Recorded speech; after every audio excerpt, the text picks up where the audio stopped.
নমঃ শিবায়। দর্শক বন্ধু, কল্পনা করুন এমন এক সাধকের কথা যিনি কোনো মন্ত্র উচ্চারণ না করে, কোনো তুকতাক না করে, কাউকে না স্পর্শ করে, শুধু এক পলক তাকিয়ে সামনের মানুষের মনে তোলপাড় সৃষ্টি করতে পারেন। একে কি বলবেন? কোনো জাদু? না দর্শক বন্ধু, এটা হলো প্রাচীন এক বিদ্যা, বলতে পারেন গোপন তান্ত্রিক বিদ্যা, যার নাম দৃষ্টি বিন্যাস বশীকরণ সাধনা। হ্যাঁ দর্শক বন্ধু, যেখানে শব্দ নয়, স্পন্দন কথা বলে, যেখানে চোখ আদেশ দেয় আর সাধক মৌন থেকেও অন্যের হৃদয়ে প্রবেশ করে যেতে পারেন।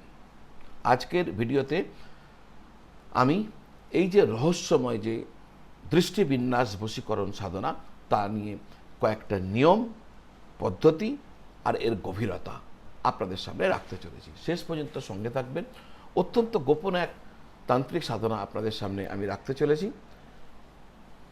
যারা এই ধরনের অনুষ্ঠান ভালো দেখতে চান, তাদের নিশ্চয়ই ভালো লাগবে। এই সাধনা কোনো সাধারণ আকর্ষণ নয়, এটি অন্তরের এক যাত্রা, অন্তর্মুখী যাত্রা, অন্তরের এক যাত্রা। এখানে দৃষ্টিকে একটি তান্ত্রিক অস্ত্রে পরিণত করা হয়। আপনার দৃষ্টিকে তান্ত্রিক অস্ত্রে পরিণত হয়ে যায়। তিনটি গোপন বিদ্যার সংমিশ্রণ হচ্ছে এই বিশেষ সাধনা। সেই তিনটি বিদ্যা হলো ত্রাটক, ভাব সম্প্রেষণ এবং মৌন মন্ত্র। এই তিনটে একত্রে মিলে এই সাধনা। ত্রাটক মানে চোখের পলক না ফেলে কোনো নির্দিষ্ট একটু বিন্দুতে আপনার চোখের দৃষ্টিকে স্থির রাখা, চোখের পাতা পড়বে না। যখন চোখ স্থির হয়, তখন মনও কিন্তু একমুখী হয়ে ওঠে। আর সেই যে একমুখী মন, তার যে তরঙ্গ, যে ভাইব্রেশন, সেটা সামনের ব্যক্তিকে স্পর্শ করে মনের দিক থেকে। কোনটা স্পর্শ করে? ভাব তরঙ্গ। শব্দ যখন স্তব্ধ হয়, তখন সাধকের ভাব বা আবেগ কথা বলে। সাধক যখন ত্রাটক করার সময় মনের মধ্যে প্রেম, শান্তি, করুণার ভাব রাখেন, তখন সেই শক্তি দৃষ্টির মাধ্যমে সামনের জনের হৃদয়ে প্রবেশ করে। অবশ্য এটি অনুভব করার জন্য যথেষ্ট উচ্চকোটির সাধক হওয়া প্রয়োজন। মৌন মন্ত্র এমন এক মন্ত্র যা আপনি জিহ্বা দিয়ে উচ্চারণ করছেন না, বরং মনের স্পন্দনে আপনি সেটাকে জপ করছেন। এই মন্ত্রের আকর্ষণে এক অদৃশ্য তরঙ্গ তৈরি হয়, যা সামনের ব্যক্তির চেতনাকে আপনার দিকে ঝুঁকিয়ে দেয়। এই সাধনার ফলে কোনো স্পর্শ ছাড়াই, কোনো কথা ছাড়াই অন্যের মন ও চিন্তা আপনার অনুসারী হতে শুরু করে দেয়। এটি কেবল বশীকরণ নয়, বরং দুটি আত্মার মৌন সংলাপের মতন, যেখানে সামনের ব্যক্তি আপনার আদেশ বা সংকেতকে বিনা প্রশ্নে তিনি মেনে নেন।